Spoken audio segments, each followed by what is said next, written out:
শুভ সকাল বন্ধুরা, welcome back to my new blog. আশা করছি যে যেখান থেকে দেখছো সবাই ভালো আছো, সুস্থ আছো। তো বন্ধুরা, আজকে বাড়ি থেকে একজন চলে যাচ্ছে 3 মাস পর।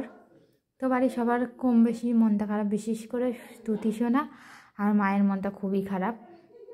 যদিও হচ্ছে কিনা বাবার এটা লাস্ট ট্রিপ, এরপরে বাবা বাড়িতেই থাকবে। এই দিক থেকে একদিকেও আমরা খুবই আনন্দিত।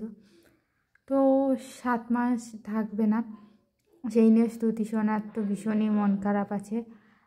আর সারা দিন দাদুর পেছন পেছন ঘুরেছে কালকে, আর আজকেও সকাল থেকেও ঘুম থেকে উঠেও দাদুর সাথে ঘোরাফেরা। দাদুরও ভীষণই মন খারাপ, যেহেতু 3 মাস পুরো কাছে ছিল আর এত দুষ্টুমি করে, তো দাদু রেখে যেতে ভয় পাচ্ছে ভীষণ।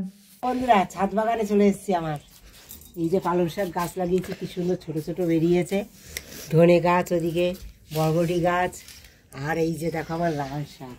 কেমন লাগছে আমার লাল শাক বাগানটা, দেখো ছাদে, দেখো সব বস্তায় সব তৈরি করেছি আমি। সব বস্তায় দেখো মাটি দিয়ে সব তৈরি করেছি, সব অনেক বস্তা। দেখো কত সুন্দর শুধু হয়েছে।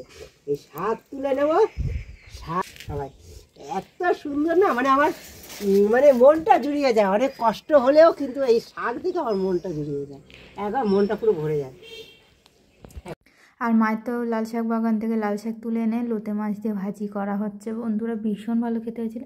আর সত্যি কথা বলতে মায়ের ভীষণই কষ্ট হয় এরকম ছাদ বাগানে ওইগুলো করা, যদিও বাবা অনেক হেল্প করেছে, বাবাও ছিল সাথে, হাজব্যান্ডও করেছে। আমি তেমনভাবে করতে পারিনি, মাঝে মধ্যে একটু জল দিয়ে দিয়েছি যখনই ছাদে কাপড় মেলতে যেতাম। তো বেশিরভাগটা মায়ে একা হাতে করেছে। আর লাল শাক দেখে সত্যি বাড়ির সবারই মন ভরে গেছে, এত সুন্দর আর এত পরিষ্কার না, তোমার বাছা লাগবে না, ধরো কাটো রান্না কর, এই রকম সুন্দর হয়েছে শাকগুলো বন্ধুরা। আর এই যে বাবা এখন চলে বেরোচ্ছে, এখন প্রায় 9:30 বাজে। দেখো ও তো মুখটা বারবার ঘুরিয়ে নিয়েছে, মনটা এতটাই খারাপ, ও বারবার বলছে দাদুর সাথে যাব, দাদুর সাথে যাব। বাবার মনটাও ভীষণই খারাপ, যেহেতু কী বলো তো, নাতিপুতি ছেড়ে দূরে থাকতে না সবারই কষ্ট হয়। সেটা মানে যারা কাছ থেকে সারাক্ষণ থাকে, সারাক্ষণ নাড়াচাড়া করে না, তাদের আরও বেশি কষ্ট হয়। তো বাবা 3 মাস পুরো দমে হচ্ছে ওকে সারাক্ষণ নাড়তো, ইয়ে করতো, সারাক্ষণ দাদুর পেছন পেছন ঘুরতো, দাদুর সাইকেলে করে ঘুরতো। তো এই কারণে আরও বিশেষ করে ওর মনটা খারাপ, বাবারও ভীষণই মন খারাপ। তো কিছু করার নেই, কর্মজীবনে তো এটা করতেই হবে, বলো, আমাদের হাতে তো আর কিছু নেই। তো ঠিক আছে, আবার 7 মাস পর বাবার সাথে, তো মাঝে মধ্যে বাবা যখন আবার কলকাতা আসবে তখন আবার দেখা হবে, তখন বাড়ি আসে। তো কী কাজ করে এরপরে তোমাদের সাথে অন্য একদিন শেয়ার করব। তো ওই যে দেখো মুখ তো পুরো কালো করে দাদুকে তাতা দিচ্ছে, দাদু চলে যাচ্ছে, কী করবে বেচারা, যতদূর দেখা যায় ততদূর একটু দেখে নিক। ফোনে তো কথা বলতে চায় না, ফোনে করলে তোমার হচ্ছে না কেটে দেয়, আর এত দুষ্টুমি করে। ওর বাবা শিখিয়েছে, ব্যাস ওই করে ও। ওই যে বাবা চলে গেল। এদিকে দেখো ওই বেগুন গাছে বেগুন ভরে গেছে আমাদের।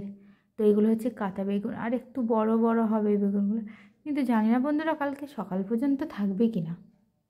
এত বেগুন চুরি হয় আমাদের গাছ থেকে, কি বলবো বলো। আর দেখো লঙ্কাগুলো কালকে তুলবো, আজকে আর তুলতে ভালো লাগছে না, যেহেতু এখন প্রায় 9:30 বাজে, রান্নাবান্না সবই হয়ে গেছে। যেহেতু বাবা খেয়ে বেরোলো, অনেকটা দূর পথ জার্নি করবে। আর এইদিকে দেখো ভরা বেগুন গাছ আমাদের শুধু।